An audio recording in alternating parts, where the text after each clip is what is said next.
Assalamualaikum warahmatullahi wabarakatuh. Perkenalkan, kami dari kelompok 5 dari kelas 12 MIA 2 akan mempresentasikan tentang ide usaha di sekitar kita, yaitu perencanaan usaha kerajinan untuk pasar lokal.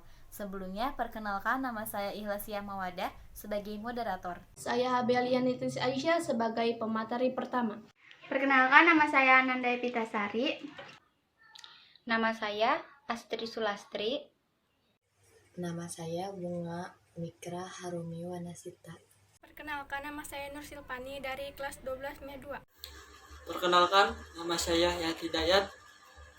Materi yang pertama akan disampaikan oleh Abelia Nitis Aisyah. Perencanaan usaha kerajinan untuk pasar lokal.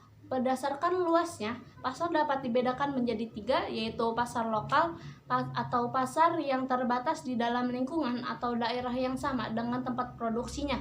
2. Pasar nasional, dan 3. Pasar global atau pasar internasional. Dan sekarang kami akan membahas tentang perencanaan untuk pasar lokal.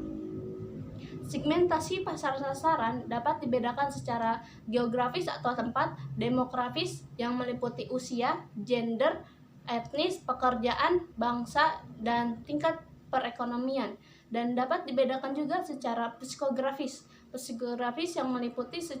yang meliputi karakter, kelas sosial, gaya hidup, dan kepribadian.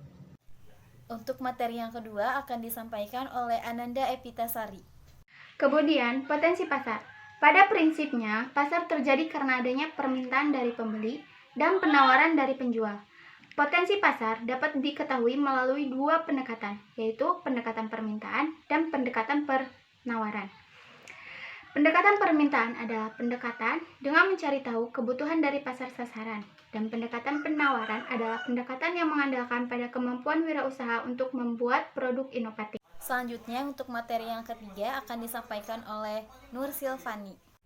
Kebutuhan pasar lokal dapat diketahui dengan melakukan pengamatan terhadap pasar sasaran, sedangkan ide dari pengembangan produk dapat diperoleh dengan mengenali kebiasaan pasar sasaran di daerah setempat.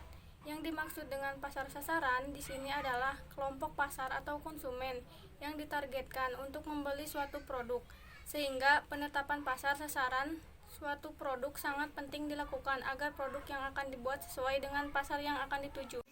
Untuk materi yang keempat akan disampaikan oleh Bunga Mikra Harumi. Sumber daya material, teknik, dan ide produk kerajinan. Sumber daya usaha yang dibutuhkan untuk wirausaha adalah bahan baku atau material, alat dan teknik, serta keterampilan. Wirausaha kerajinan untuk pasar lokal dapat dimulai dengan melihat potensi bahan baku, potensi teknik, dan keterampilan yang ada di daerah tersebut.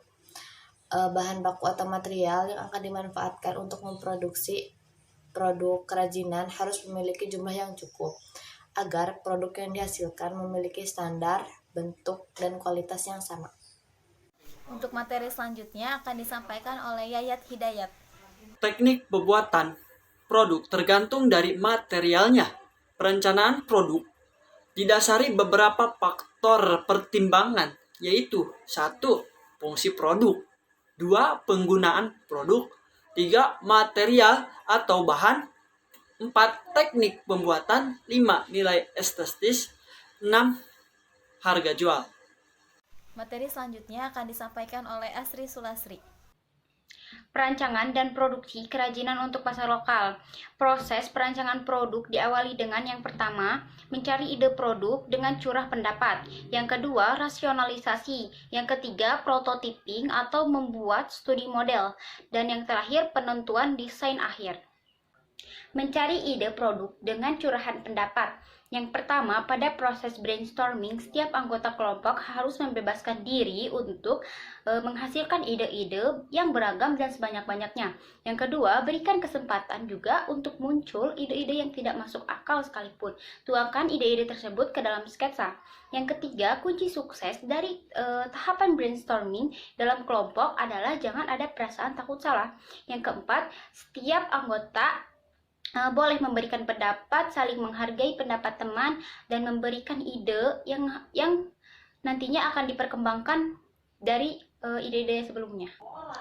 Selanjutnya ada rasionalisasi. Rasionalisasi adalah proses mengevaluasi ide-ide yang muncul dengan beberapa pertimbangan teknis, di antaranya yang pertama, bagaimana cara menggunakan produk tersebut. Yang kedua, apakah material yang ada sudah tepat untuk mewujudkannya. Yang ketiga, apakah memungkinkan untuk diproduksi dengan teknik produksi yang ada saat ini. Yang keempat, bagaimana proporsi dan ukuran yang sesuai untuk produk tersebut agar mudah diproduksi oleh manusia. Dan pertanyaan lainnya. Materi selanjutnya akan disampaikan oleh saya. Prototyping atau membuat studi model. Sketsa ide dibuat pada tahap-tahap sebelumnya adalah format 2 dimensi, artinya hanya menggambarkan pada bidang datar.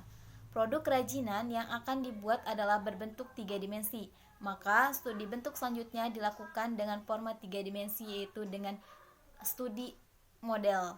Studi model dapat dilakukan dengan material sebenarnya ataupun material yang bukan sebenarnya. Material sebenarnya adalah material yang akan digunakan pada produksi kerajinan. Alat bantu yang dapat digunakan dalam pembuatan studi model adalah gunting, cutter, slot tip, alat pemotong, dan bahan perekat lainnya. Penentuan desain akhir. Studi model dapat menghasilkan 3-5 buah model. Penetapan desain akhir dapat dilakukan melalui diskusi atau evaluasi. Proses evaluasi menghasilkan umpan balik yang bermanfaat dalam menentukan desain akhir yang terpilih. Sekian dari kelompok kami.